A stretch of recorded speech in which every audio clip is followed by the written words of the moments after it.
Hey guys, this is Pedro back with another interview covering VCT Americas KICKOFF 2025. For this occasion, I'm here accompanied by artziN of MIBR, coming off of their victory over Cloud9 in the first round of their lower bracket run. And so, I was going to say MIBR, thank you. No, artziN, thank you so much for giving me a chance to talk to you for this interview. Got to give you the obvious opening question. Coming back from an opening match loss to 100 Thieves, the goal was to bounce back, and you guys did that today. So, want to ask you first and foremost, what's the feeling like for you coming out of that match?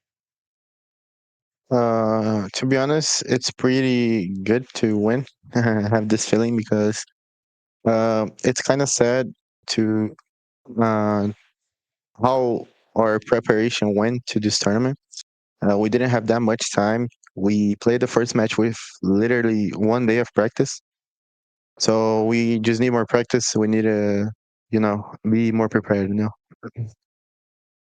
Yeah, I can definitely understand how tough that was. I mean, it was talked about in the broadcast and even in other interviews with a few other members of your squad about how difficult the preparation phase was. So I asked to you, artziN, how was the team able to get some semblance of practice in throughout the competition? Because now you got to play official matches from like the first match against 100 Thieves to even today and having to improve from point A to point B. So how are you guys able to kind of practice as much as you could?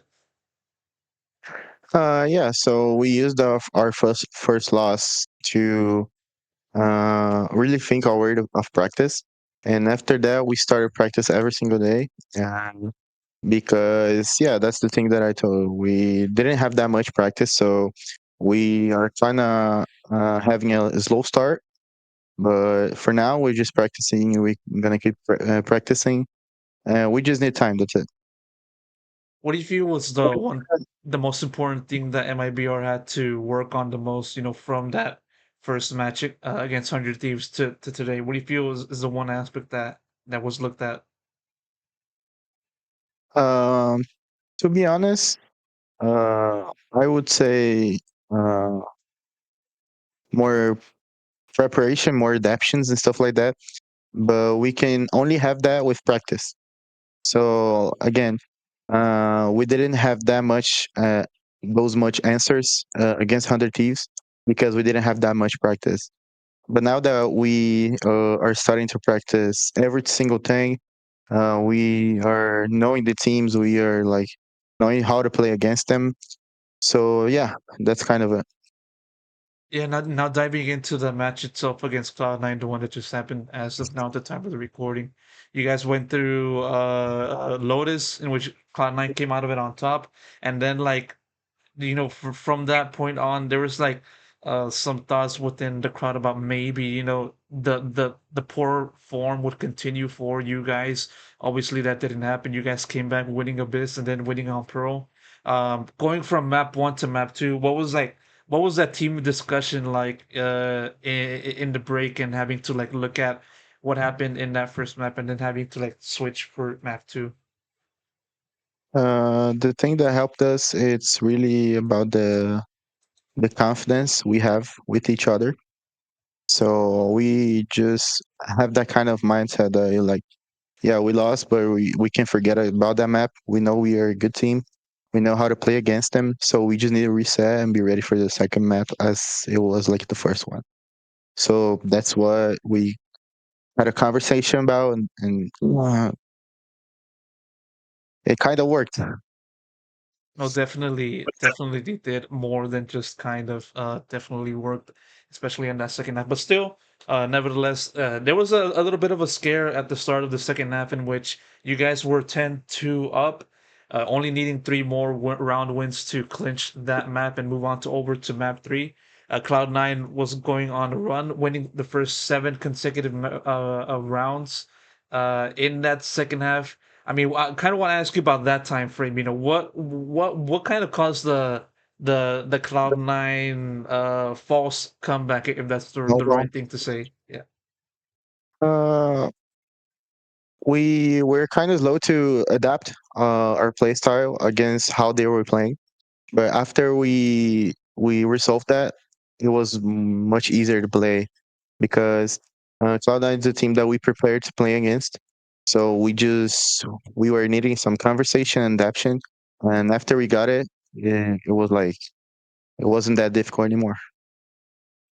What was your main impression of Cloud9 from having to like prepare for them and then actually facing off against them today? You know, what was the one thing that stood out to you in facing them? I always I always see Cloud9 as a good team, but it depends on Oxy's mood. So if we counter Oxy in game, it's more easy to us to win, because that kid, he's really good. He's a monster. So we need to take care of him. And after that, things were more easier. Mhm. Mhm. Yeah. Because that's basically what it is that teams can do to take down Cloud9. And I mean, going over to Pearl, um, obviously, like we saw a continuation of MIBR's momentum onto that. I mean, if there's one thing that you can look at in which you can say this was the main reason as to why you guys were able to beat Cloud9 and then complete the victory, what would that one thing be? Yeah, like I said, for the first to second match, we have that kind of reset and we conversate. We say, yeah, we just keep our confidence up. We keep the comms up. So that's what that was the most important thing that we bring to the map 3. And we were prepared to play Pearl, like we were with Biz as well. We just need to do things we do in practice. It kind of no. It worked a lot because we were like pretty confident still. So yeah, that's it. I want to ask you about Lotus. I mean, it was this question was pointed out to you in the post-match interview from Giant, but I want to ask you again for this occasion. Obviously, we saw different composition from like the first match up until this one. Uh, I mean, for you particularly, you were playing the Viper. I mean, not just focusing on your change of agent, but more so looking at the decision to go to a different composition. Of course, you can't reveal too much, and I understand that, but nevertheless, what made the change? Was it just sort of like just kind of have a different feel to the map just because of the state you guys were in at that time, or was there anything like that? Kind of. We used our first loss on Lotus to think about the comp, and uh, we didn't think that Tejo was that strong anymore. So we practiced with another comp, and yeah, we just keep changing until we find everyone's comfort. For me, it's not a big deal to play any agent because I'm a flexible guy, so I can play whatever the teams need. So yeah, that's kind of it. And we are like fighting ourselves in the comps. So Yes, still a work in progress, especially since we're at the very start of the year. And so, I mean, you kind of mentioned a little bit right there in your recent answer, just looking at your current role in the flex position. Obviously, like last year, you were more so sentinel. You kind of correct me on that if I'm wrong. And so, difference, and even like at the start of 2024, you were basically the duelist. And so we saw that to sentinel to now flex. And so, what I want to ask you is, how have you viewed your transition into the flex role? And has there been any major like difficulties for you, or maybe any kind of like seamlessness in making that switch for you? uh, it wasn't that hard because I already played flex once in my career lifetime. So I didn't have that much difficulties because I gained a lot of experience here last year. So I'm using that to be more prepared and flexible in all agents. So changing roles for me, uh, it's uh, it's not a bad thing because I can guarantee you I know how to play every single agent in Valorant today. So yeah. Yeah, I'm definitely expecting for more like interesting agent picks for you in the future. Maybe we'll see you like fucking around and playing like Phoenix or something. That I don't know. Like maybe. Maybe. Let's see Frost down. For sure.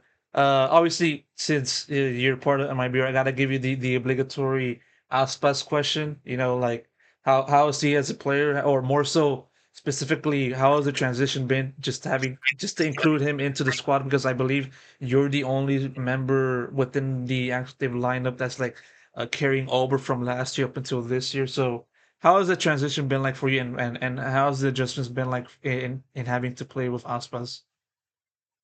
The transition it's going really good because aspas for me is the best duelist at the moment. And when you have that type of player in a team, it's easy to for you to support him. And if this player has a good support, he's gonna like smash everyone, you know. So I just need to do my job as a good support, and he'll do the rest, you know.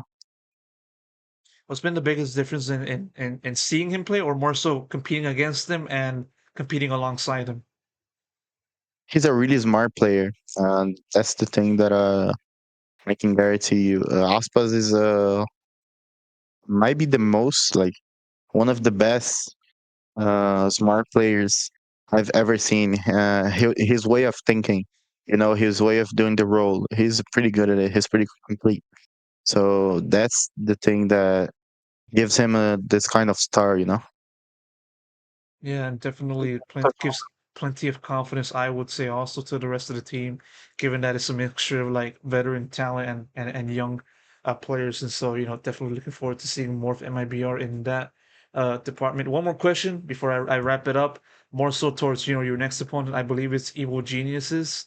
And so, moving on into the lower bracket, any thoughts on your next opponent facing off against EA and, seeing that like optic loud kind of rivalry rekindle, between him and Aspas. Uh, I'm really excited to play against Yabus because it's my first time playing against him. He's a player that always been up on top, you know, in the hall. So it's gonna be a pretty fun game. Also, EG is a pretty good team. So I'm really excited to play against them, but we are preparing ourselves and we're gonna do our best to win against them. And hopefully you guys are able to do exactly that and then some. artziN, thank you so much for giving me a chance to do this interview. Thank you so much for answering all of my questions. And of course, best of luck goes to you and the rest of the team moving forward. Thank you, Pedro. You have a good night. Always a pleasure to be here. You too, man. Have a Bye good bye. night. See you.